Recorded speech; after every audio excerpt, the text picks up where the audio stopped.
මිනිස්සු ඊර්ෂ්‍යා කරන්නේ කාටද? අපිටද අනුන්ටද? අනුන්ට. මිනිස්සු වෛර කරන්නේ කාටද? අනුන්ට. මිනිස්සු ද්වේෂ කරන්නේ දෙස් දෙවොල් තියන්නේ. මොකක්ද අපිට කියලා කරගන්නේ? අපි අපිට කරගත්තා නම් අපි පිට වඩා තැනක.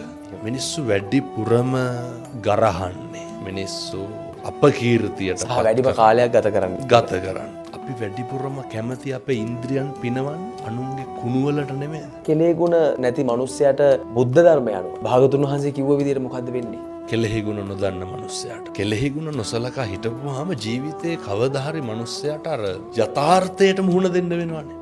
කෙලෙහි ගුණ සැලකුවා හෝ නොසලකුවා හෝ මොකද්ද යථාර්ථය? ජරාවට ව්‍යාධියටපත් වුනහම පශ්චත්තාප වීමක් මිනිස්සුන්ට ඇති වෙනවා. අධික කනගාටුවක් මේක හතරහන්දි වළංගු තියනකොට නම් ඇති වෙන එකක් නැහැ.